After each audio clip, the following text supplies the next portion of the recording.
Well, good morning. I'm calling to order this meeting of the House Committee on Children, Families, Finance, and Policy. Welcome to all. We have a few folks who are running a little late, and I know we've got at least one member excused, so no problem. We're going to get things going. We're going to start, as usual, by having the clerk take the roll. Ms. Khan, please. Chair Pinto. Present. Vice Chair Keeler. Present. Lee Daniels. Present. Representative Bliss. Present. Representative Coulter. Present. Representative Davis is excused. Excused, yep. Representative Hanson is excused. Representative Hemmingson Yeager. Present. Representative Hicks. Present. Representative Hudson is excused. Representative Katiza-Wattoon. Representative Lee. Present. Representative Nelson. Representative Perez Vega. Who's running a little bit late. Representative Zelaznigar. Present.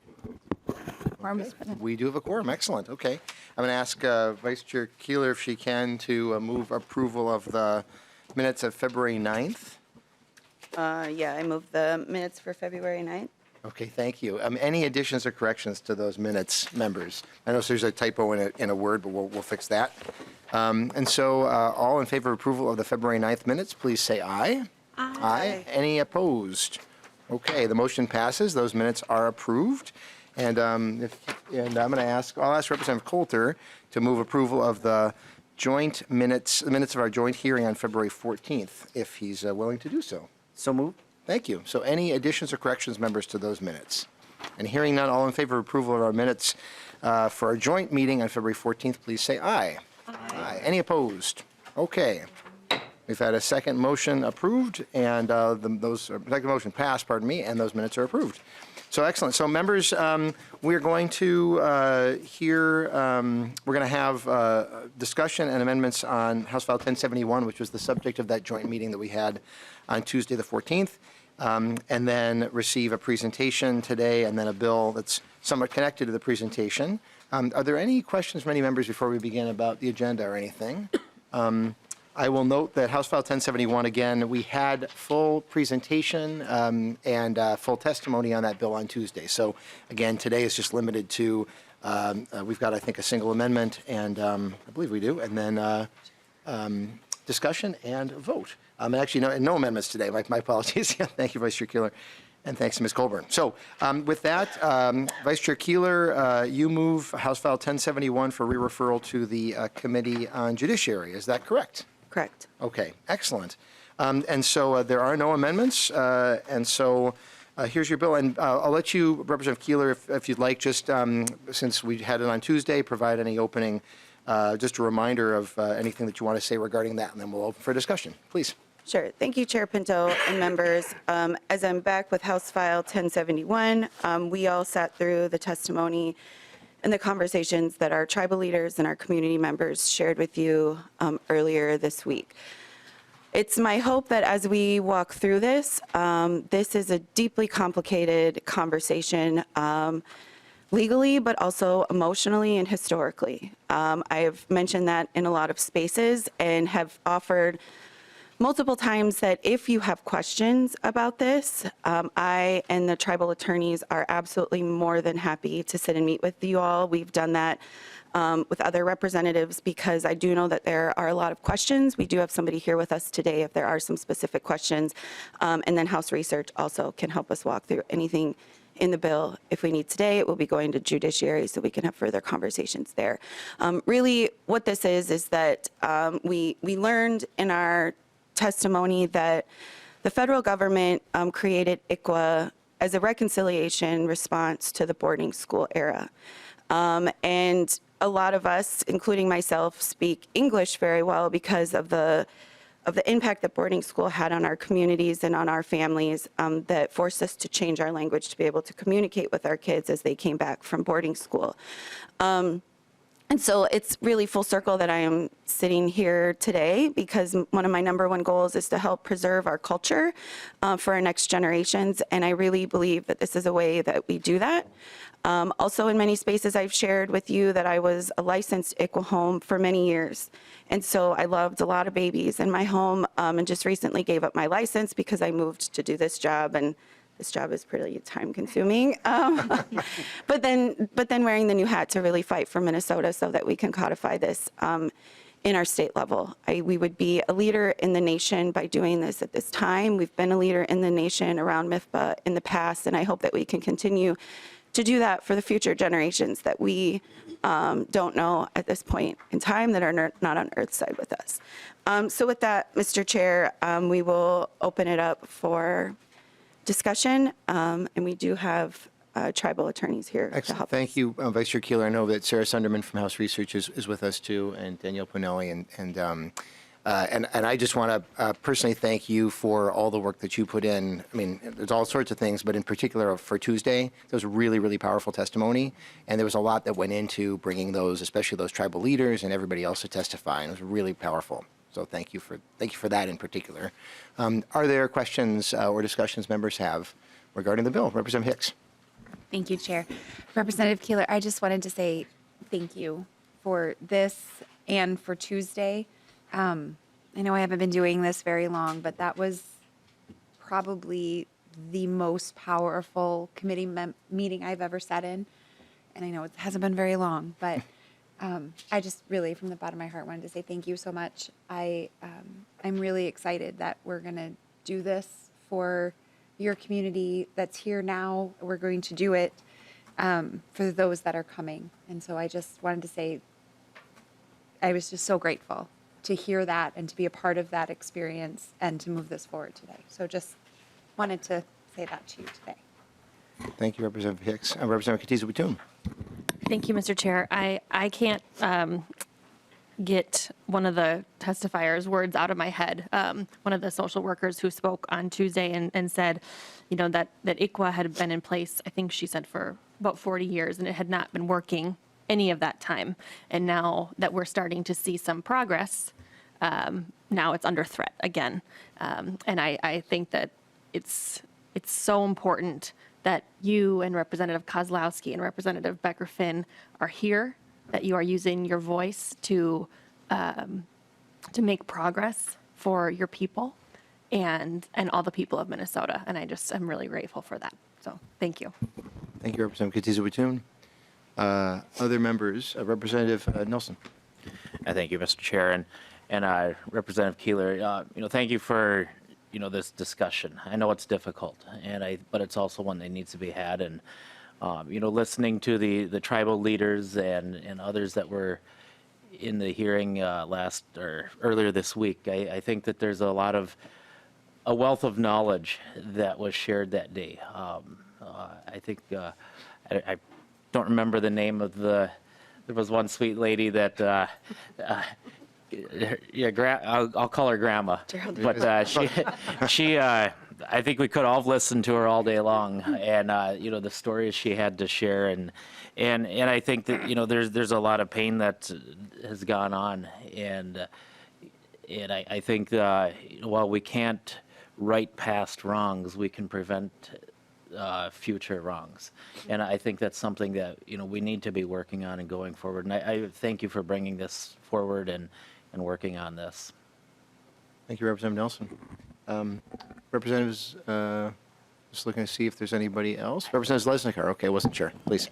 Thank you, Chair, and thank you, Representative Keeler. It's been a joy to work with you, and I'm just glad you're passionate about caring for kids and, caring for the entire community from birth to death in a way that leads to integrity. And I think that, the issues we have at hand are hard, but I think some of the solutions are there, and keeping families, we all want to keep children safe, and then having systems in place that make sure children are healing in a healthy way. And so the testifying that took place was very moving, to everybody's point. There's nothing else I can say, except that I think we have great work to do in this committee on many topics, and this is certainly one of the top two to get done in a healthy, good way. And I think we have great possibilities, so thank you.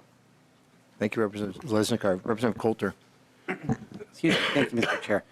Well, at the risk of sort of repeating what everybody else has said, I want to say thank you as well. Some of you might know before I came to the House, I worked at the Senate for 10 years, and I've seen a lot of committee hearings. I've seen a lot of powerful floor sessions, and I'm trying to think of one that was more affecting, more deeply emotional than that. So I know this is a really emotionally fraught topic to discuss, and I know that was not easy for you or anyone who spoke. I just sort of wanted to, I did have one quick question, and I just wanted to make sure my understanding is correct that this bill, it more or less just incorporates what is currently in ICWA into state law. That's correct? There's not any sort of significant deviations from that I'm aware of. Is that correct?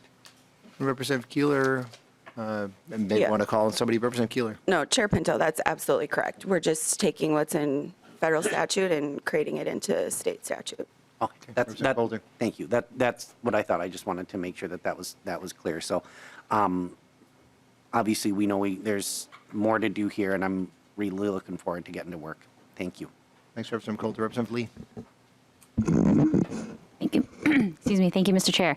I want to echo Rep. Hicks' comments, which, were such a beautiful opening. And I also want to thank you and Chair Becker-Finn and Rep. Kozlowski for bringing this issue to the forefront. I think it takes a lot of time and energy to hold such a powerful hearing. So I want to thank you three for that. And also want to echo Rep. Coulter in saying I remember when we did the overview on just looking at discrepancies between counties and how they manage the CPS system, and that you noted there was a huge discrepancy in Beltrami County. And so similar to Rep. Coulter, very much looking forward to supporting you and working on to address this issue in committee, because it's incredibly important, whether it's specifically just for our American Indian children or like for all the children, right, in the CPS system. So thank you. Thanks, Representative Lee. So then, Representative Bliss. Bliss, thank you. Where am I? Representative Bliss, I'm so sorry. Suddenly, my brain was just dropping out of my head. But Representative Bliss. Sure. Thank you, Rep. Keeler. And I'm going to be everybody said it, but not everybody has had a chance. Everything's been said, but not everybody's had a chance to say it. So I'm going to say thanks for bringing this bill. I've got, I represent 2 Indian reservations in my district. I've worked in Indian country for 19 years, 9 with the Mille Lacs Band, 10 with the Red Lake Band. I've got to visit with a lot of tribal elders and to listen to the trauma they went through.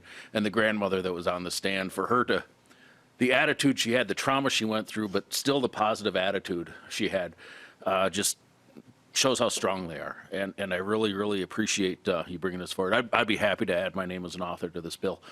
And I know it's going to impact Indian country, and I appreciate it. Thank you. Thanks, Representative Bliss. Going to Lee Daniels then. Thank you, Chair. Thank you, Representative Keeler, again for bringing this bill forward.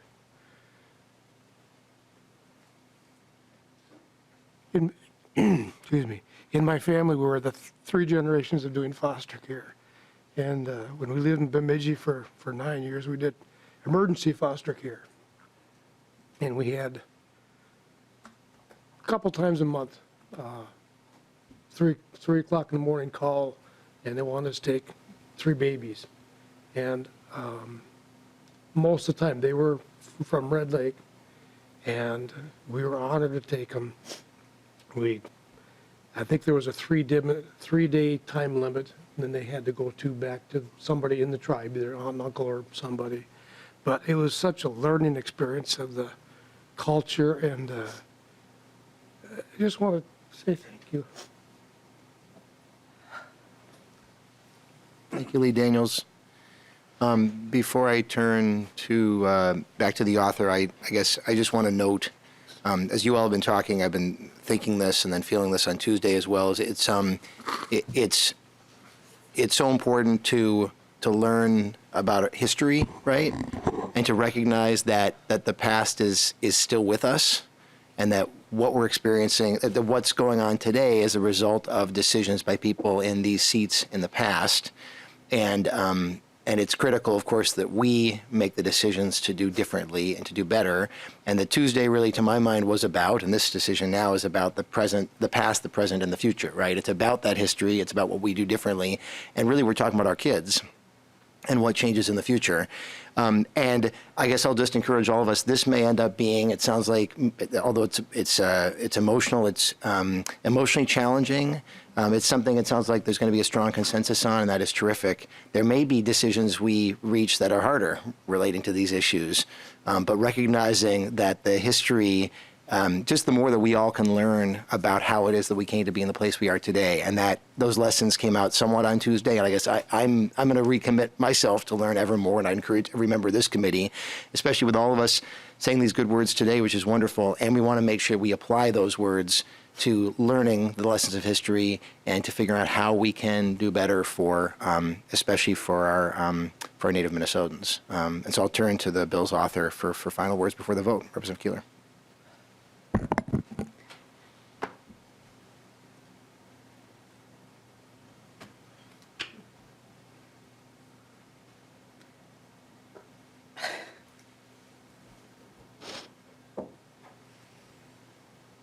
Thank you. I really don't know what else to say. I really never thought we would be in this position in this work. And I know that this is really hard, and I really appreciate all of you being open to the conversations, to be open to have honest educational conversations. And I do just really look forward to the support as we move forward with this House file. Thank you. Thank you, Vice Chair Keeler. And with that, Vice Chair Keeler renews her motion to re-refer House File 1071 to the Judiciary Committee. All in favor of that motion, please say aye. Aye. Any opposed? That motion passes, and House File 1071 is on its way to Judiciary. And members, thank you so much for the conversation and for your work and attentiveness on Tuesday and beyond. I'm going to ask, let me see who's going to be doing this. This is Pamela McCauley to come on up to the testifier table. And members, I've asked our Department of Human Services to put together some information for us on the Minnesota Family Investment Program. I should note, by the way, that our topics today include both MIFPA and MFIP. Hopefully people are not too confused by that. I've been a little confused. You just have to change the order of the letters slightly. But in any case, because this is an area that for which we've got a few bills. We're going to have the one coming up today, but a few more coming up next week, and I'm sure beyond. And it seemed helpful for us to get a bit of a grounding in that area. So if you could please identify yourselves, whoever's going to be speaking, as Ms. McCauley, and proceed with your presentation, and welcome to the committee. Thank you. Thank you, Chair and Representatives. My name is Pamela McCauley. I manage the Minnesota Family Investment Program, as well as the Diversionary Work Program in our Economic Assistance and Employment Supports Division here at DHS. Yeah, please proceed. Next slide. Thank you. So first, again, thank you for the opportunity to share about the two Families Cash programs here in Minnesota. First, I want to talk about the Diversionary Work Program, otherwise referred to as DWP. DWP is a 4-month program for families with children in poverty to help parents find work. Most parents who have not received cash assistance in the previous 12 months are eligible for the DWP program. The program provides income support and employment services. The eligibility for DWP is the same as the Minnesota Family Investment Program, and I'll talk about that eligibility criteria shortly. Next. So parents receiving DWP are required to work with an employment services provider. Parents must develop and sign an employment plan before being approved for the program. If parents do not comply with the employment services, their benefits do end. After 4 months, if they're not unable to find employment or their employment crisis has not been resolved, the families may be eligible for additional assistance through the MFIP, or Minnesota Family Investment Program. The time on the DWP program does not count towards the MFIP's 60-month lifetime limit for receiving cash assistance. Ms. McCauley, I'm going to ask a clarifying question now, and I'll certainly encourage other members to feel free to do so as well, which is that, is it sort of then the case that DWP is kind of a sort of pre-MFIP, a family that needs support is on DWP, hopefully gets employment that pays well enough that, be able to take care of themselves, but then if not, then they would sort of transition MFIP? Is that a way to think about it? Thank you, Chair. Correct. So DWP, as I said, most folks that are going to be eligible for DWP haven't received any other cash assistance in the last 12 months. So DWP would be kind of before they would be eligible for MFIP, it would be DWP. It would be a fast track, hopefully the fast track to employment. And again, if they're not able to find employment, then we would look at eligibility for MFIP. Thank you. You're very welcome. Thanks so much, Thank Chair. you. Please continue. So MFIP, or the Minnesota Family Investment Program, also provides income support, food benefits, and employment services to families with children living in poverty. The MFIP program the MFIP and DWP program are programs focused on families, but I also believe it's important to acknowledge that the program also provides basic needs for children. In 2022, an average of about 28,000 families per month received assistance through MFIP and DWP. 72% of the people receiving assistance are children, and that's an average of about 55,000 children per month, and this was in 2022. The average number of children per family is 2, and 2/3 of the MFIP families have children younger than the age of 6. There are many reasons why families may turn to MFIP for assistance. Most of our applicants are low-wage workers or parents with significant impairments to work, such as mental illness, low IQs, or incapacitating illnesses. Also, recently arrived refugees with children may also be eligible for the MFIP program. And I'm going to pause you because you have another clarifying question. Representative Hicks. Thank you so much, Chair, and thank you so much for being here. We've heard in this committee a little bit about guardianship. So when a family takes guardianship of a child, maybe not through CPS, and we've heard a little bit about like child-only MFIP. Would you mind sharing just a little bit about child-only MFIP? Because I think a lot of times there's misunderstanding about what that looks like and who's getting that support and how that supports kiddos. Ms. Thank you for that question, Chair, representatives. There are child-only MFIP cases, which is basically how it's defined, is it's only the child that's receiving the MFIP benefits. So there's a legal guardian or someone who is taking guardianship of the child, and they have not applied for themselves to be on the MFIP grant. They just want the benefits for the child. So that would be our household of one, which is, again, just the child. Let's help Representative Hicks. Thank you, Chair. Thank you. Do you have an estimate of those 28,000? How many are child-only cases? Ms. McCauley? Chair and representatives, I don't have an estimate, but I certainly can provide that information for you. And a clarifying, just a question I have. So, and why would somebody choose to do that for the child but not for themselves? Is that their individual income is higher, or can you just help me understand that? Chair, there could be multiple reasons why, but that certainly is one. The house, if it's I'll give an example. If it's a grandparent who's not in need of the assistance, they just need the assistance to take care of their grandchild, then they may apply for the grandchild only just to meet the basic needs of the child. Okay, great, helpful, thank you. Please continue, yeah. So I'm going to talk a little bit more about the types of families that are receiving MFIP. On our most recent MFIP characteristics report, it shows that about 40% of the parents are working each month. Although many parents currently receiving MFIP are working parents, more than 2/3 of the parents turning to MFIP are low-wage earners who are unemployed or underemployed. The majority work in the following industries: retail, hospitality, food services, healthcare, or temp agencies.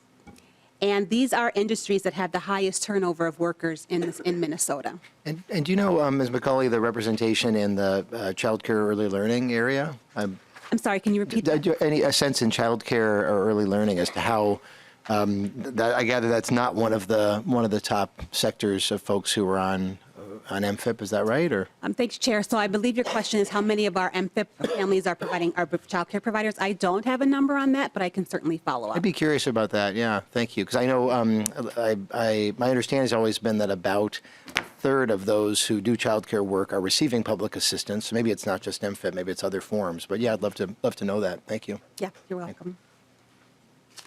So I'll move on to the eligibility for the program. To receive MFIP, families who meet the program's income and asset limits must have a minor child in the home or be pregnant. be residents of Minnesota, be U.S. citizens, qualified non-citizens, or non-citizens otherwise lawfully residing in the United States. They must also assign collection rights to the child support program, have received fewer than 60 months of assistance, and also satisfy any other eligibility requirements of the program. As you can see in the slide, the income levels are low for our program. For a family of 2, the income must be below $13,380, a family of 3 below $17,232, and a family of 4 below $20,724. And the asset limit for both programs is $10,000. How do those income levels compare to federal poverty guidelines or state median income? Do you have a sense of that? That's a great, thank you, Chair, for that question. That's a great question. I will talk a little bit more about that in detail in one of my upcoming slides, but I will just say now that although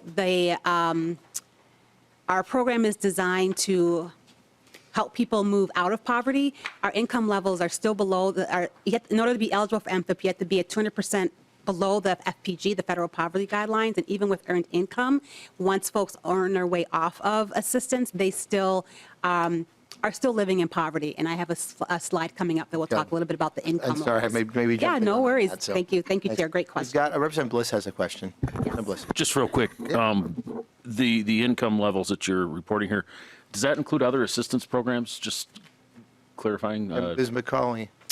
Chair, Representative, thank you for the question. It is possible that families that are receiving MFIP are receiving other types of public assistance programs. These income levels are just the income levels to be eligible for the MFIP program, however. I think yes, Representative Bliss. Yeah, so thank you, Mr. Chair, and thank you, Representative. The income here, is that earned income or is that income that's coming in from other programs, I guess is my question. Ms. McCauley.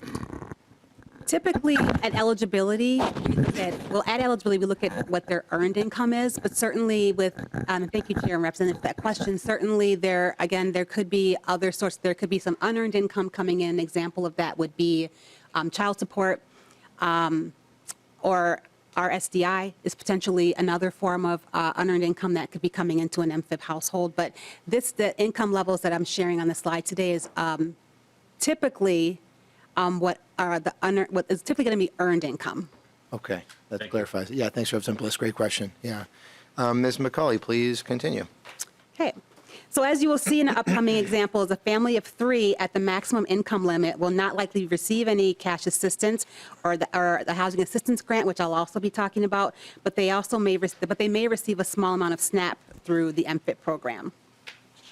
And I think Representative Zalesnikar might have had a question. Did you, Representative Zalesnikar? Yeah, please.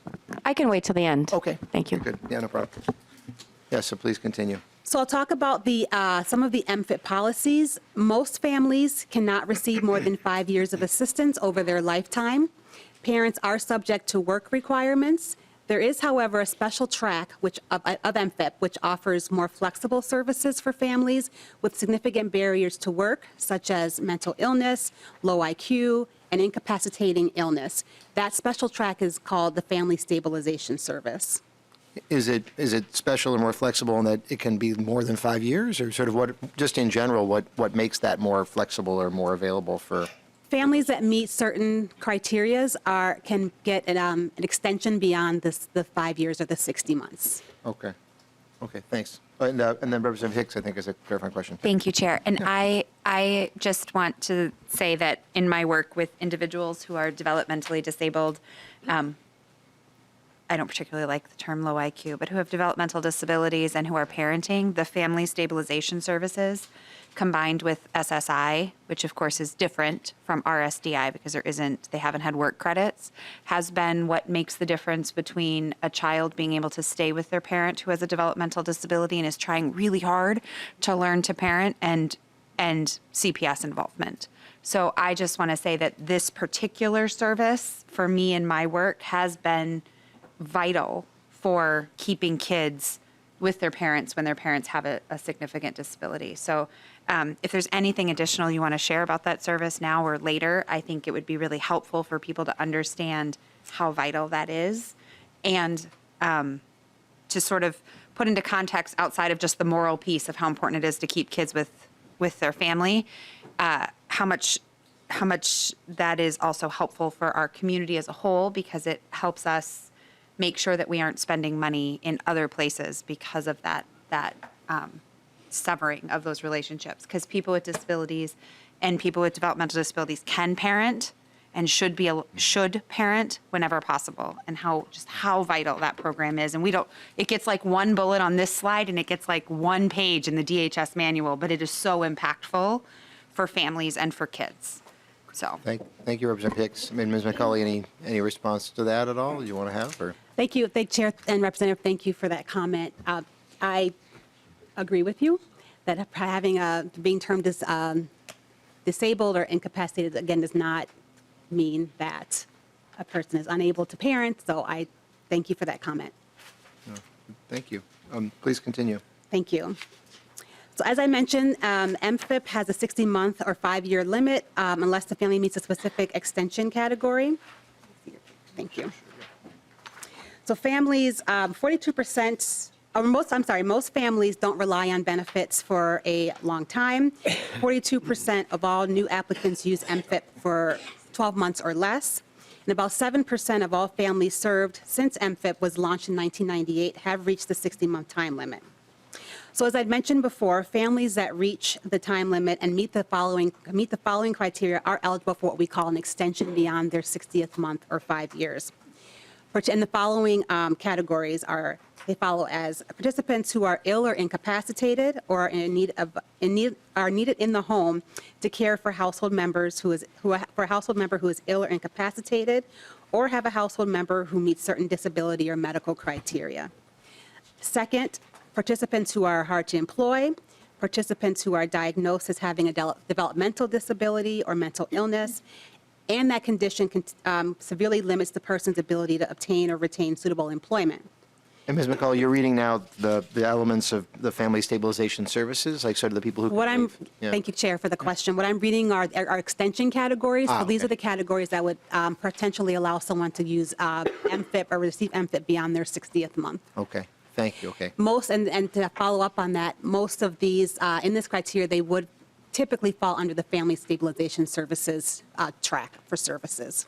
Okay. Thank you. So a third extension category is employed participants, and the definition of that is a one-parent family in which the parent is participating in work activities for at least 30 hours per week, of which an average of at least 25 hours per week are spent in employment, or a two-parent family if the parents are participating in work activities for at least 55 hours per week, of which an average of at least 45 hours per week are spent in employment. That's fine. Thank you. So again, as I've mentioned, there are work requirements for our families that are receiving MFIP. So parents receiving MFIP must develop and sign an employment plan. Parents must have a job or participate in activities that would lead them towards a job or prepare them for a job. If they, however, do not comply with the requirements of their employment plan, they and their children could lose their benefits and lose part of their benefits, which we term as a sanction, or all of their benefits, meaning their case would close. I'm going to switch. My computer's going to reboot technical issues in 20 seconds. So Thank you, Ryan. I'm going to switch. No problem. Yes, thank you. We've all been there. It's all about the timing. Yeah, no problem. All righty. So we're at here. All righty. Thank you. Okay, so as I mentioned, our families are required to participate with employment services. It is a requirement of both the DWP program. They must sign an employment plan prior to receiving benefits on DWP, and they also must have a plan when they are approved for MFIP as well. There are 302 employment services providers across the state. The most common areas of study are in post-secondary education for MFIP and DWP participants are healthcare field, which includes nursing assistants or CNAs, PCAs, LPNs, or RNs, or anyone on the nursing track. Secondly, or not in any particular order, but human services or social work field, business and accounting, cosmetology, and teaching. Thank you. So next I'm showing the benefits, the monthly benefits for households from 2 to 5 eligible members. So as you can see on our chart, for a household of 2, the maximum amount of cash benefits the household could receive is $583. The maximum food benefits they receive is $431, which brings their total public assistance benefits per month to $1,014. And if you look also to the right, you'll see that falls below the federal poverty line. For a household of 2, the federal poverty line is $1,526. And again, a household of 2 is only receiving $1,014 in benefits. I'll skip down to a household of 5, where the maximum cash benefits is $865. The maximum food benefits is $945 for a total of $1,810, again, below the federal poverty line of $2,706. So we've got a couple questions. Representative Hicks. Thank you, Chair. Thank you. Can you help us understand how earned and unearned income, such as Social Security or working income, affects these numbers? I certainly McCall. can. Question. Thank you, Chair, representatives. If we move to the next slide, I think I can answer that question. Good, let's do that. So that's okay. So as income increases, benefits decrease. And I will also touch on Social Security and RSDI as well. So as you can see on the slide, this is for a household of 3. If there's no income coming into the household, if they're not working, again, they receive the maximum cash benefits of $686 and SNAP benefits or food support of $619. If there's income coming into the household and the person is working 20 hours a week, earning $10.59 per hour, their earned income would be $910, which would decrease their cash income to $394. Their food support and SNAP benefits would remain the same at $619. Moving over, if they work 30 hours a week, they would earn $1,366 in earned income. That would reduce their cash benefits to $166, and again, their food benefits would stay the same. At the point where they would receive no cash benefits for a household of 3, their earned income would need to be $1,699. Again, their food benefits would stay the same. At $2,936, the family would no longer be receiving any cash or any food support benefits. They would lose all their MFIP benefits. So I'll also talk about the Social Security or RSDI. So with a family, an adult receiving, or anyone in the household receiving Social Security, that person would not be eligible for MFIP. That income would disqualify a person from receiving MFIP. So that, for an example of a child-only case, if the adult in the household was receiving Social Security income and they applied for the child, that's one reason why only the child would be eligible, because we do look at Social Security income as income in the household. RSDI is the opposite. RSDI, adult could be receiving RSDI and be eligible for the program. Okay, I'm going to go back to Representative Hicks, and we got a couple other questions about Representative Hicks. Thank you, Chair. Thank you so much for that clarification. And the reason that I asked is because the INFIT program is set up, if you look at the chart, in such a way that I think it really encourages work. And I love that. I love that we give people time to get on their feet. But I have a special place in my heart for Social Security, particularly SSI. And so it's just always been something that I've found to be really frustrating, that if you have a child with a disability or you yourself have a disability and have never earned any work credits, you aren't eligible for the program. And it doesn't really, we have different employment benefits for people with disabilities to encourage work, but they don't always play nicely together in the sandbox. And so that's why I asked that question, and just really appreciate you showing us visually how abled folks with kids are really incentivized to work here, and that the opposite is true for people with disabilities with kids. Maybe something to consider as a possible bill, Representative Hicks. We can talk. Vice Chair Keeler. Thank you, Chair. I'm going to go back to the employment services. My question is, just can you expand the list of what other areas are common? Because all of these are very much, other than cosmetology, like 4-year degrees or further degrees. I really like the idea of investing in our trades and making sure that we have apprenticeship programs, that we're getting people out into these areas that we know are really short work area shortages. So can you talk to us about some of those other areas, and are there areas of efforts in those trades? Ms. McCauley? Chair, Representative, is your question about other areas besides the ones that were listed? Yeah. So I thank you for that question. I think I would need to go back and do a little more research and provide some more data on what other areas. The ones I listed are kind of the primary areas where we see our participants moving towards as far as education, but I certainly can do some more research and provide that information to you. Vice Chair Keeler? Yeah. Yeah, I mean, I think that'd be helpful, and I wonder if maybe building on that question, whether or not folks are going into the trades, would there be anything about the employment service provider sites that would either discourage or encourage somebody from doing so? I mean, is there, you know what I'm saying, do you have any sense, because that does seem like that could be a very promising career track for somebody. Are those those provider sites, as far as you know, kind of set up that somebody who might have an aptitude or an interest could in fact be led to that kind of job? Thank you, Chair, for that question. I can tell you from my experience being an employment counselor a very, very long time ago, but and part of the guidance that we provide from DHS is that we certainly encourage our employment service providers to, one, work with the people that they're serving to see what their interests are. There's a process for including education in an employment plan. Part of that process includes finding out what their interests are, what the labor market is, and what's going to be most beneficial for a participant to go into an education track. So we do encourage that. We've offered that guidance from DHS, and so as part of the work of an employment counselor, that is part of their role, excuse me, is to look at what track would be most beneficial, and again, including what the labor market looks like currently. I think we would be interested in that connection with the trades in particular, in learning more about it, if you could look into that. And who operates those provider sites? Are they DHS sites, or is it their pre-existing sites that then, that this program kind of hooks into? So it varies.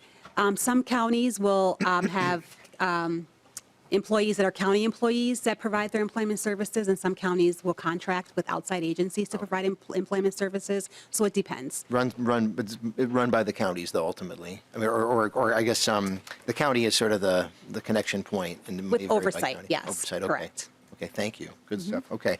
Okay, not seeing other clarifying questions at this point, and so we'll get back on track. I think you were at slide 14 and maybe moving to slide 15. Perfect. Thank you, Chair. Thank you. So my next slide talks about the impact of our housing assistance grant, which was implemented in 2013, which is it's a grant, an additional cash grant amount of $110 meant to supplement the cash grant for EdFit providers. So my slide just talks about how that impacts people's ability to afford housing. So if you look at the chart, and I will just look at 2022, with the $110 housing assistance grant and the $641 in cash assistance, that gives a household 3 an cash income of $751. If you also look above on the chart around what fair market rent is, you will see that the $751 falls short of what is currently, or in 2002, the current fair market rent for a 2-bedroom, which is $1,329. So the $110 certainly is a supplement to their cash benefit, but again, doesn't get our families to being able to afford fair market rent. Excuse me. And Representative Lee had a question. Is it related to this? You want to save it to the end or ask now, Representative Lee? It's related to Yeah, that's fine. Yeah, but no problem. I know we're almost done, too. Yeah, that's okay. Well, we can, go for it now if it is related to this. Great, thank you. I actually really appreciate you having this slide also, because I had a question about how MFET benefits interact with, or how they might support our homeless families or homeless individuals who might qualify for MFEB, and really appreciate just the illustration here of how our housing market is just not helpful for people who are already struggling and trying to have a family and also, stay housed, because housing is so important for health benefits, education benefits for children and whatnot. So could you tell us a little bit more about whether you have data on your families and their housing situation? Ms. Thank you, Chair, Representative. We do have some data. I don't have it in front of me today around the MFIP families and their shelter needs or the ability to not afford shelter with just the MFIP grant, but I would have to, I'd have to provide that to you at a later time. Yeah, please do. Representative Lee, follow up? We'll follow up later when we get data. Thank you. Okay, good. Yeah, we'll look forward to receiving that. Okay. Thank you. Yeah, please continue. So as I was talking about with the housing assistance grant and the cash grant, it unfortunately does not help our families pay what is considered fair market rent. So there are housing subsidies, as I'm sure this committee is aware, that are available to families with low income. However, 71% of MFIP families do not receive housing subsidies, and so even with the availability of housing subsidies, there still is going to be a struggle for our families to pay for rent, affordable housing. So I wanted to share that as well as a follow-up to the housing assistance grant information. Okay. So again, I want to thank you for this opportunity. That is what I wanted to open it up for questions. If there are any additional questions for me today, I will try my best to answer. I know there's at least one, and I expect some more as well. This is really, really helpful grounding. I found it very helpful. I hope you. committee members did as well. Representative Lesnikar, you were first in line, and we'll call on you first. Thank you, Chair, and thank you for the presentation today. I have a few questions, and so I'll try to articulate them here. On page 3, when you talk about this sign an employment plan, that's my first question. What is that? Can you explain that to the committee, what that means? Yeah, Ms. McCauley. Chair, Representative, thank you for the question. So what I will do is I'll walk you through the process of how someone applies, and that leads to why the employment plan process. So they initially, and I will be speaking, well, there's some overlap with DWP and MFIP, but I'll just speak specifically to MFIP. So when they come in and they apply, they're working with the financial worker who determines whether or not they're eligible for the program. If they are determined to be eligible, then they're referred to whoever the employment services provider is, whether it be someone who's in-house in the county or tribal nation, or if it's a contracted employment services provider. So they're referred to the employment services provider, and then the applicant's required then to meet with the employment counselor, and they talk about what, are they job ready, what barriers may be present towards being employed, and if there's some obstacles that are preventing them from moving to employment, then that may be written into their employment plan. So the employment plan may not be solely focused on employment. It could also focus on barriers, which could vary. And then ultimately, the goal is to have written into the plan, job search, and then employment. So that's specifically laid out in the employment plan, and that is done with the employment counselor and the person who's applying for the benefits. Representative Selesnikar. So, thank you. With the employment plan, then, is there a partnership with the county and the employer when they secure employment? Ms. McCauley. Thank you, Chair, Representatives. There could be, potentially. So the county and the employment services agencies have leniency, or they run their employment services program. It can be run. We have 87 counties, so we run in 87 different ways. So and again, just speaking from my past experience, many counties and tribal nations may be working with an employment, someone who their job is specifically around finding employment, and then bringing that information back to the county or tribal nation agency to say there's these jobs out here, and they use that person as a point of reference for finding employment. But to answer your question about as far as how closely a county or tribal nation may work with employers, they potentially could, but it's really it's based on how they decide that they want to design their employment services. And again, that may vary based on the 87 counties and the 2 tribal nations that operate our program. Representative Selesnikar. Thank you. My second question is on slide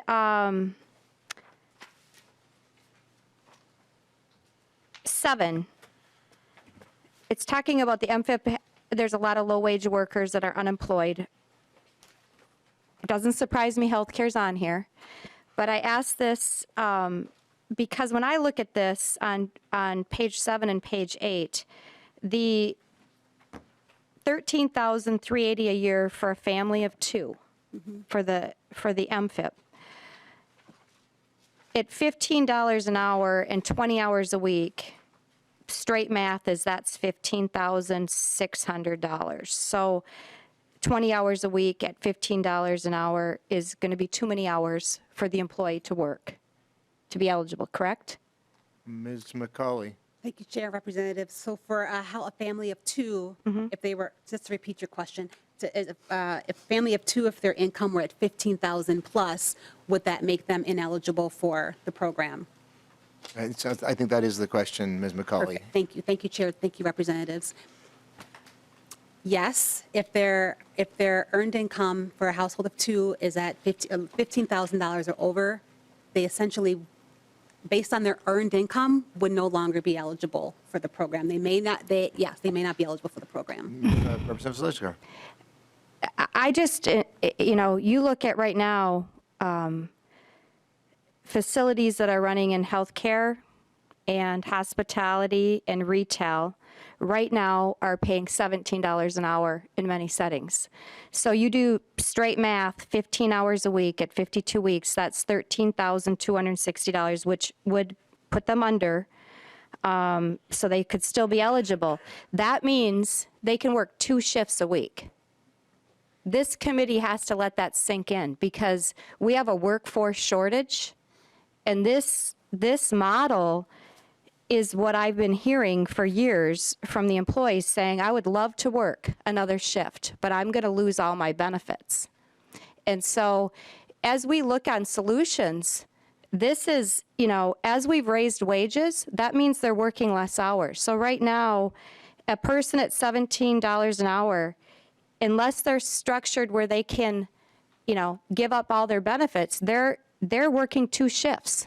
Explains to me why they're not able to do more. 2 shifts is 2 shifts when we're running 24-hour facilities at the hospitals, the nursing homes, and assisted living. These are not Monday through Friday jobs where we can just say, okay, we're not going to have it. So, my concern is exactly that. And I asked this committee to look at what these thresholds are and what this means, because the implications are real. Representative Zalesnikar. Thank you. Yeah, thank you. And I will say, I would, if where you're going there is having higher income thresholds for MFIP, I will say I would not disagree with you at all in that, if that's kind of the thrust of where you're going with that. Representative Zalesnikar, please. I'm just stating the facts here. We have some serious work to do at this committee because the data and how we move people to a threshold, my goal has always been to get people back fully into the workforce because that's how you have self-esteem, confidence, and a solid base. Yeah. To not have a dependency on government beyond what's emergency and crisis and all those things that we can all agree on. Yeah. But we need to have a model that supports a direction of a pathway off assistance, not encouraging it to, if you're not going to have a benefit to show up for an extra shift or work it because the implications are too great. Yeah. There's just, we got to just analyze it. I don't have all the answers, but it is serious, and it's becoming a crisis as we speak at a monumental level. So I just want people to know we're talking people who have the ability to work 2 shifts, Right. wherever they're choosing to work. And that's a problem. Thank you. Thank you. We've got Representative Katiza-Watun next on the list and a couple other members after that. Thank you, Mr. Chair. Glad that you were able to join us for this presentation today. My question is maybe sort of in the same vein as Representative Zalesnikar's last question, but on page 8 you have the different eligibility income levels as well as an asset limit, and I'm wondering, Representative Hicks has shared a little bit of information with me on asset limits and the what that all can entail, but I don't know that maybe the committee as a whole or people in Minnesota as a whole necessarily know what can fall under an asset and kind of does a car fall under that? Like, is it a retirement savings account? Like what kind of what is the monetary items that could fall under this asset limit? Ms. McCauley. Chair, Representative, thank you for that question. I will say I will not be able to recite all of the things that will fall under the asset limit, but I will answer the question about a car is considered an asset. However, the first car, because with Minnesota, depending on region, transportation is certainly a barrier to many of our MFIP recipients. So we will discount the first car, one car, or the first car for as far as an asset, because people they need transportation to get to work. And again, as has been stated, we want to definitely encourage people going to work. So other types of assets are bank accounts, any type of debit card is considered, where there's going to be cash available, is considered an asset. What I can do, I'm happy to do, is to provide a list of the assets that we consider that's listed in our combined manual. I will say it's not all inclusive. Families are different. There is no two, as I like to say to our county and tribal nation partners, there's no two families alike. So situations will vary, but I'm happy to provide some more details about what types of assets we look at eligibility. And I'd also will follow up on the question regarding the income amount and explain also a little bit about how income is determined or how it's looked at with the MFIP program. We do have certain earned income disregards. And so when, I'll now just give an example. When a family goes, or a parent or two parents go to work and they start earning income, and we do have what we call earned income disregards, where we discount the first $65 of their income and then 50% of what's remaining. And so I say that to say a household that's earning, if you look at the flat, whatever their salary is, we take into account, we don't necessarily count all of that income, but I will also say that how MFIP works is that we retroactively budget for families. So what that means is any income that I earn in the month of February, when my financial worker is determining my benefits for April, they're looking at what I earned 2 months ago, which more than likely I've probably spent. And so there's an impact to families that earn income on MFIP and how it's budgeted and how it's budgeted for future months. So it's not I earned $2,000 this month, I have $2,000 in March. That's not how we determine benefits. So I say all that to say that there's an impact. It's not cut and dry as I earn this income and therefore I should be now moving off of assistance. Our program rules are complicated and sometimes difficult to understand and don't always have the most positive impact on families when we talk specifically about earned income.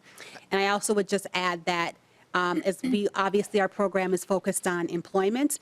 For employment for our families that are living with low wages and young children, they also need childcare.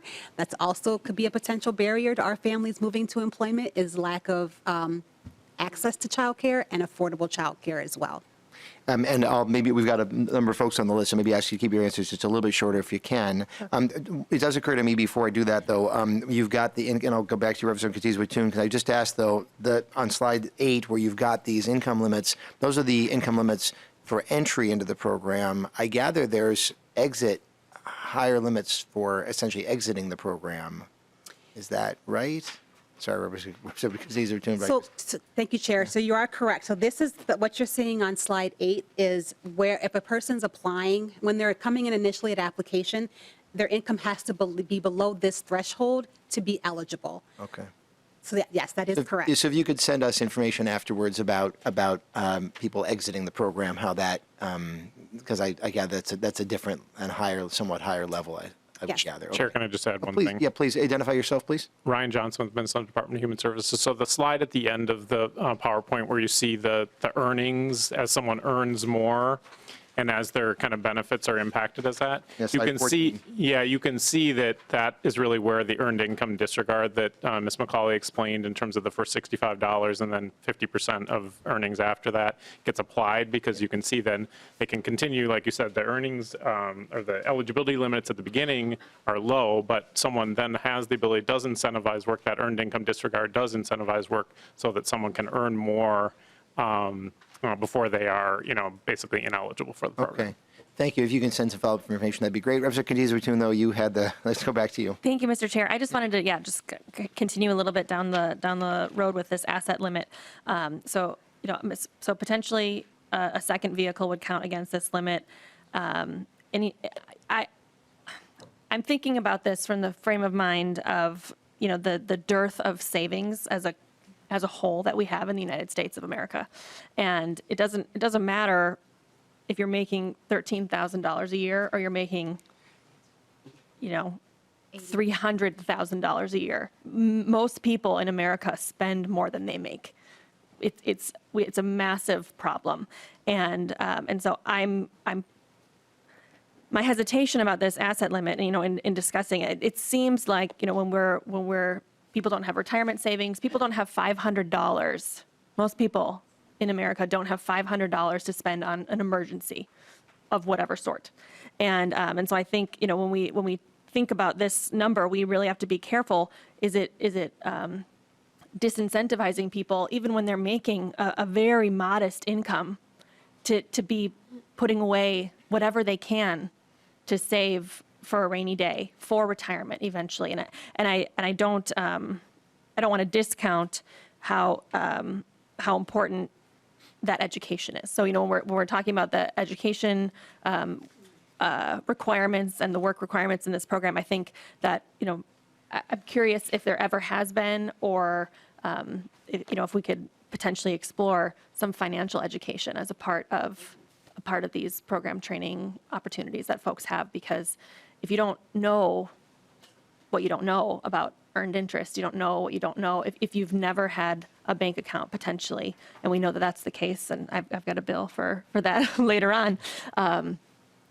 people just, it's hard to break into that system, and it's hard to set up that habit of savings if there's things standing in your way. Ms. McCauley, comment on that briefly? Thank you, Chair Representative. I will say that at the county and tribal nation level where they're administering the program, they certainly can, they can incorporate financial literacy into their services. So thank you for the comment. Representative Nelson, coming to you. Thank you, Mr. Chair, and Representative Katiza-Watun, you've kind of asked a lot of my question, and I think one of the, as I look at this, some of the things that I do get concerned about is that asset limit, and as wages change, in the last several years, we've seen them probably change more rapidly than they have probably in the 10 years before that. And as we look at these, asset limits, I mean, we do need to have checks and balances. That is important.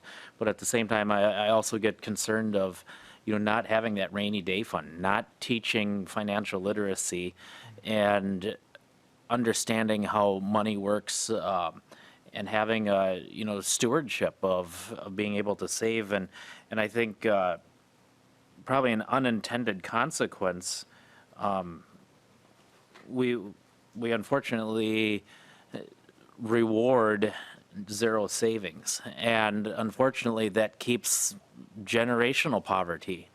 And I think a lot of this program really in many ways rewards or helps you to a point of being able to work and be able to earn a living, but at the same time there's barriers in it as well. And I think we definitely, as Representative Zalesnikar said, we've got some work to do on this.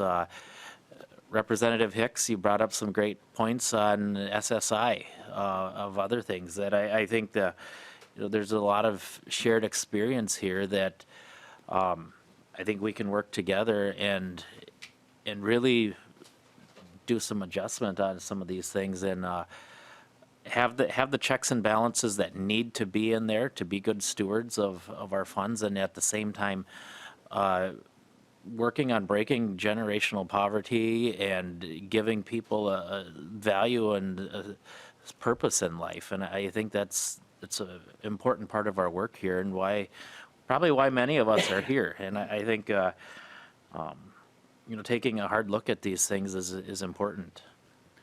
Thank you, Representative Nelson. Representatives Hicks and Lee, you're on the list. I'll ask both of you to be pretty quick if you can. Representative Hicks? Nope. I'm good. You're all good. Okay, Representative Lee? Oh, thank you, Rep. Hicks. My question was along these lines as well about the asset limit, because it seems like to me if we are not incentivizing folks in the right way, right? So really appreciate comments from Rep. Nelson as well, because in Minnesota, if we want both parents to work, we probably should have, the family should probably have 2 cars because they're probably working at different sites, right? And so really appreciate the conversation, and perhaps we want to look at increasing the asset limit.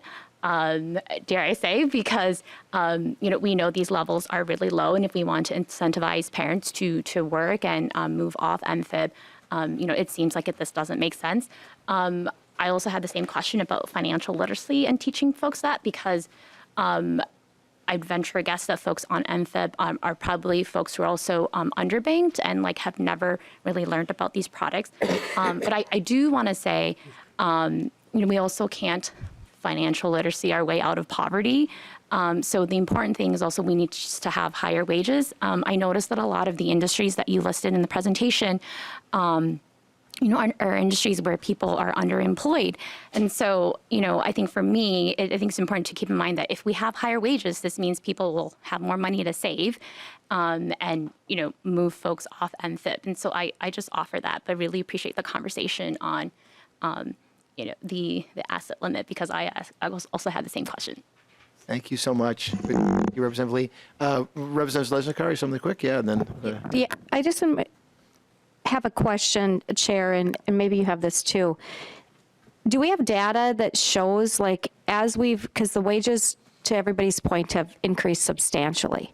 So to the last representative's point that as people's wages have went up, there should be more people coming off the program. What is the data on that? I mean, in the last 2 years, or even in the last year, what are our numbers for, has that happened? What is the data for the last, I'd love to see the trends from the last 5 years to current. What are the numbers of the people in the program? Because we know what the wages are. You can go to Quick Trip and everywhere. It's rapidly changed, but has it changed from program numbers people were serving, so we can kind of have an idea of what the magnitude is? That would be helpful. Ms. Thank McCullough? you. Well, thank you so much. Ms. McCullough, you can Representative. get something real quick, but. Absolutely. We do provide ongoing reports, so I'm happy to share that data. Yeah. Okay, good. Thanks. Thank you. Thanks, Representative Lesniak. Lee Daniels, pardon me, Representative Hicks had something, real quick if you can. I'm sorry, please. Chair. It's okay. I just wanted to comment on that because I think, I don't know, I haven't looked at the dashboard lately, so I don't know what it says, but I think something we have to keep in mind is that a lot of times the families that are utilizing NFIP are single parent families, not always, but a lot of times. And if they can't find childcare, they can't work off the program. The amount of times that I have sat in conversations where people have an employment plan, where people are working really, really hard. And for those of you that have never worked with your workforce, depending on your county, but in my community, all of southeastern Minnesota except for Winona uses Workforce Development, Inc. I don't know. So I would encourage you to go talk to whoever your folks are that do this, whoever your NFIP workers are that do employment plans with people, and ask them, what are the barriers to people meeting their goals on their employment plan? And I will tell you the number one goal or the number one barrier is always access to childcare, especially in that first year of life, especially after the birth of a child. Finding infant care in our community is the barrier to working off the program over and over and over and over and over again. And so even though they want to work, even though there's plenty of jobs, even though that is what they want to do, they cannot find an infant place to be able to work. They cannot find an infant provider. They have all of them. Sorry, I got to cut you off, yeah. Representative Daniels, I'll let you, if you had something quick. No problem. Lee Daniels? We're running a little bit behind. Yeah, we are running a little behind. It's been a good, robust discussion, and I think some good points were brought up. And just so you're aware of, for 5 years, I've been working on a welfare reform bill that would help to get these people off in a positive way. And hopefully, we didn't have time to get it drafted this last fall, but hopefully during the summer and fall, I'll get it drafted. And I'm excited about that because so many stories I hear, people want to get off of the welfare program. Right. They go out and take a job for, good wage, and within 2 months, they have to quit their job because they can't afford health insurance or daycare, something like that. So I'm working with the revisers, 2 of them, to try to help. So really good discussion today, and Thank you. thank you, Chair. Thank you, Lee Daniels. Yeah, and members, this will, I'm hopeful this will allow us to move quickly through a few bills that will be coming up, including one right now. But Ms. McCauley, thank you so much. Mr. John, I think it was Mr. Johnson, thank you so much for your work. And that was absolutely terrific. So I'm thinking that Representative Hanson's going to be coming in any second. I think in the meantime, we'll have Representative Hicks. You said you were going to be pinch hitting for her, and then she'll come and kick you out of the seat. I have to present a bill in another committee, and so Vice Chair Keeler is going to be taking over for this final bill, House File 1071. I may just kick us off by having Representative Hicks, Representative Hicks, move that. She is going to kick, right? She's going to kick you out. Move that House File 1071 be brought before the committee. Not 1071. I'm so sorry. 177. My goodness gracious. Let me restate that. Representative Hicks moves that House File 177 be brought before the committee. And there's an author's amendment, which is like just a technical item. And I'm not sure if there are questions about that. Hey, there you go. Great job. It's still Representative Hicks's motion, though. And Representative Hanson, though, you've got an author's amendment, the A1, and do you move approval of that? Yes, please. Okay, This is any just to get the bill in the shape that I'd like. Any questions, discussion about that? I would think not. All in favor of the A1, please say aye. Aye. Any opposed? Okay. The A1 is adopted. I'm handing things over to Vice Chair Keeler then for the discussion before the bill is laid over. Okay.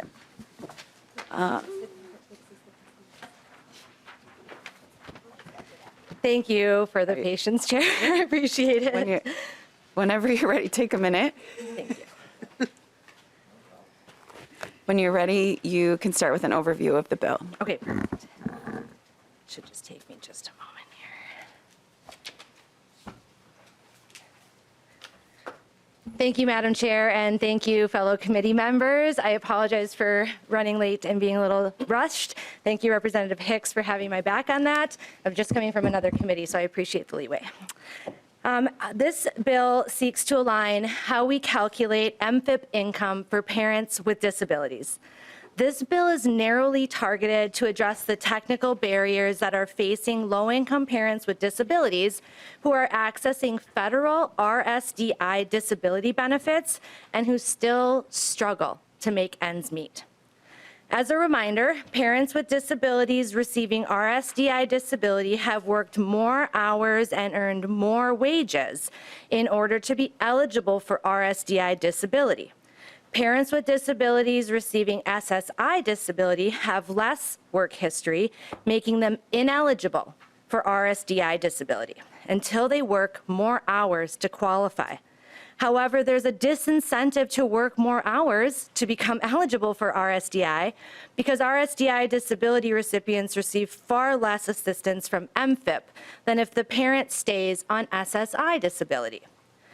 As stated in some of the letters of support that you have, even though federal SSI disability benefits are fully excluded as income for MFIP benefit calculations, federal RSDI disability benefits are deducted dollar for dollar, which significantly reduces the MFIP cash assistance amounts. This means that parents with disability who receive federal RSDI disability will receive less or no MFIP assistance because they simply have more work experience. And in turn, this also means that the children of parents with disabilities are most directly impacted. Parents with disabilities are striving to build their resumes and their work history. They're put in a really tough spot, and this bill has the potential to increase or restore cash assistance for hundreds of families in Minnesota who would already be receiving it if it were not for their experience in their workforce or their desire to gain more work experience. So just to personalize this a bit, I'm going to preview a story that my testifier will go into more detail about, but I want to give you a quick example of how our current state of affairs plays out for a family. A 40-year-old mother has been living for 20 years with a traumatic brain injury. She has 4 children. She believes it's important to work, even though her brain injury makes it very difficult to do so. She's had many jobs over the years, and she's tried her best to keep up. But her disability makes it tough to keep up with the demands of a job. But nevertheless, she persists. She keeps trying to find a good fit and doesn't give up. During this time, she'd been receiving SSI disability, but by 2021, nearly 20 years after her injury occurred, she had finally worked enough hours to become eligible for RSDI disability. But to her surprise, when she transitioned to RSDI, she lost nearly all of her MFIP assistance upon which she relied for food, clothing, housing, and the things that her children needed. The health impacts of a life with disabilities ebb and flow, with good days and bad days, easy days and harder days. And it makes maintaining employment difficult, to say the least. These are some of the most vulnerable families in Minnesota, and I think it's really important that we do our part to make sure that they are treated with equity, regardless of their time in the workforce. And with that, Madam Chair, I will turn it over to my testifier, Ellen Smart, to tell you more about her client, who is one of many examples of folks who are facing the disparities in our current statutes. Thank you. Thank you, Representative Hanson. We do have a testifier, Ellen Smart. Looks like you're the only one that we have today. Please introduce yourself, your organization, and your pronouns if you prefer. Good morning, Madam Chair and committee members. My name is Ellen Smart. I have she, her pronouns. I've been a benefits attorney at Mid-Minnesota Legal Aid in Minneapolis for the past 22 years, and this is my first session as a legislative advocate with Legal Aid's Legal Services Advocacy Project. Thank you for allowing me to testify today. I'd like to thank Representative Hanson for bringing this bill and Representative Curran for co-authoring. This bill is near and dear to me because the person that Representative Hanson and I are talking about is my client, Yoshida, who I met in 2021. I believe that Representative Hanson explained the difference between SSI and RSDI. SSI is the disability program for people who have not built a work history to receive RSDI, either because they've been disabled at such a young age or were born disabled usually. The other program, RSDI, is Retirement Survivors Disability Insurance, and this is what most of us in the room would receive if we were to become disabled tomorrow. It's based on earnings. It's the same program we'll use when we retire, and it would also pay our children under 18 benefits if we were to die early. There are also spousal benefits in some situations. RSDI starts at $934 a month, and this year SSI is a flat rate of $914 a month. So for years, Yoshida received SSI and her children received MFIP. This is one of the child-only families that Ms. McCauley talked about earlier. Her SSI was not counted against her grant for the children. So in 2021, before she received RSDI, Yoshida received $15.15 a month. She received $794 in SSI. Her children received $721 in MFIP. So they were not rich, Yoshida will tell you, but they had food, they had affordable housing through the Section 8 project with a voucher, and they could do something fun every Friday. Often they'd have movie night at home with special snacks. They built something fun into their week.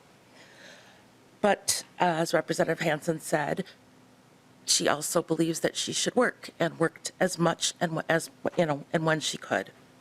So when she earned her way onto RSDI, her family income dropped from $15.15 a month to $8.34 a month. Because she worked, they experienced food insecurity for the first time and started using food shelves. And because she worked, she fell behind in her utilities and was close to becoming homeless, because if you have utility shutoffs when you're on the Section 8 program, you can be kicked, you can lose your Section 8 voucher. So she was very close to homelessness when she called.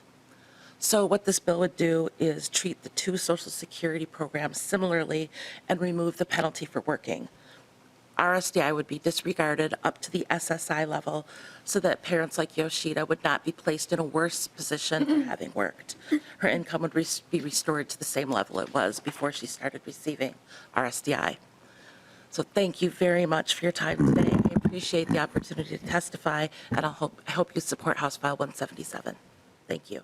Thank you, Ms. Smart. Again, I'll just highlight some of the things you said. Really, this is an act of preventing homelessness as well. I feel like, you know me, I'm going to mention that in a lot of spaces, but when we do this and we support our systems, we're actually supporting long-term homes as well. So thank you. Do we have any other public testifiers? You see me get better at my pause? Good job, Chair. So we'll move to discussion. Representative Hicks. Thank you, Chair. Thank you, Representative Hanson. Remember before when I said NFIP doesn't work for people with disabilities because of the way it counts income? This bill fixes that. Mic drop. Representative Hudson. Thank you, Madam Chair.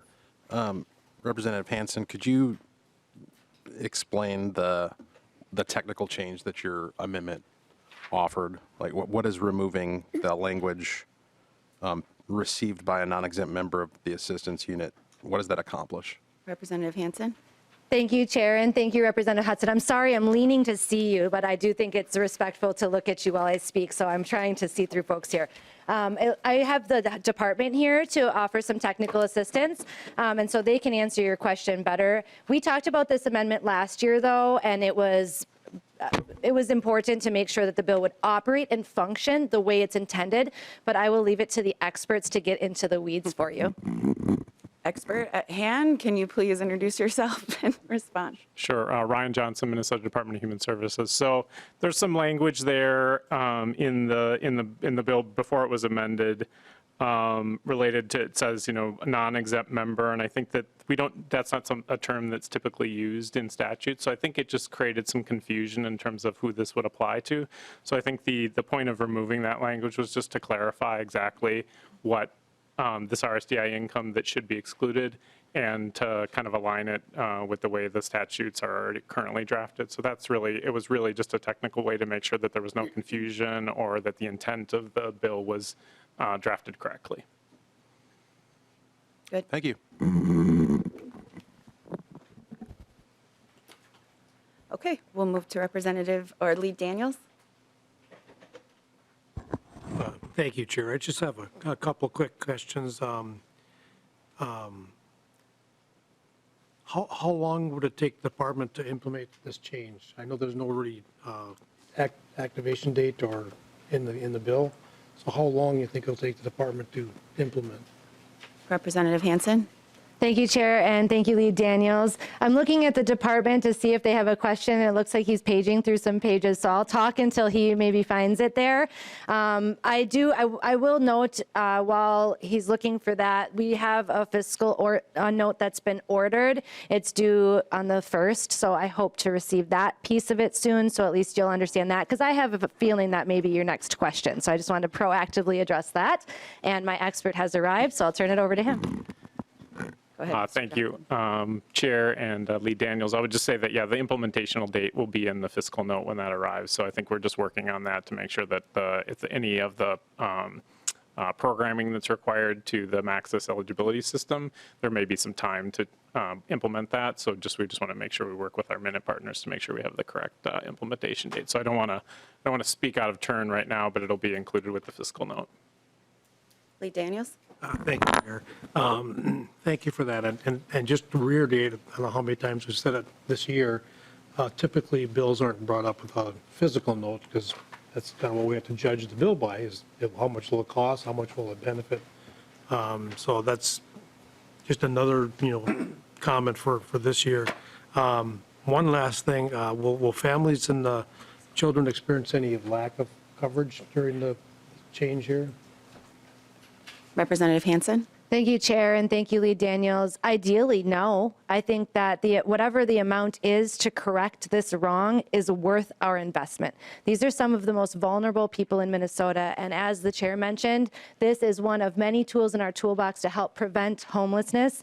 Cold children without homes is not something that we should wait for the fiscal note to decide if we should do something about it. The right thing to do is always to make sure children are taken care of. As a mom, as a parent, I'm sure everybody on this committee agrees with that. And so I would just ask that for your support on this bill, and I will be happy to share the fiscal note. It will also be available online as well. Lead Daniels. Thank you, Chair. Thank you, Representative Olson, for that. It's funny, though, and I don't mean this is a bad way. I have the idea there's a bill, I support it. But we just talked about being financially responsible and maybe having some training or help on, savings account, that type of thing. And now we're talking about physical notes that aren't here yet, and we have to invest the money no matter what it is. And then we should be, as shepherds of the people's tax money, we should be fiscally responsible as well, and not just spend, because it's a good idea. Maybe a great idea, but at what point is it just too much of a burden? That's what we want fiscal. We want to find out what it's going to cost, how does it fit in the budget, and how does all the pieces of the puzzle come together. So just I hear it again and again, we have to invest, And I understand, but we also have to be responsible for the people's money that we're spending. So that's just my only comment, but I do support the premise of the bill. I could have been physically disabled 26 years ago and had to deal with all this, but I chose to use the tools that I had left in my toolbox to keep going, and I'm glad I did, because it led me to this job, and I love it. So thank you. Thank you, Lee Daniels. I did make a note about the fiscal notes, and this will be laid over, so I do think we'll be coming back for more conversation around that. I agree, it's good to know the dollar amount and the sticker price of all these amazing ideas that our representatives are bringing to us. Representative Hanson, do you want to final messages on your bill? Thank you. I just want to reiterate, my name is just Representative Hanson, not Olson. So I just wanted to correct that. Thank you, Lee Daniels. I appreciate that. And I just want to say thank you to the committee for hearing this bill and understanding that we have an obligation as policymakers to do what we can to protect kids, especially children of parents with disabilities who simply want to work. That feels like a really bipartisan conversation. So I hope you'll look at the fiscal note when it's available on or around March 1st. And thank you for your support and time today. Thank you, Representative Hanson. Representative Hanson renews her motion that House File 1077 as amended be laid over for possible inclusion. With that, members, we are adjourned today.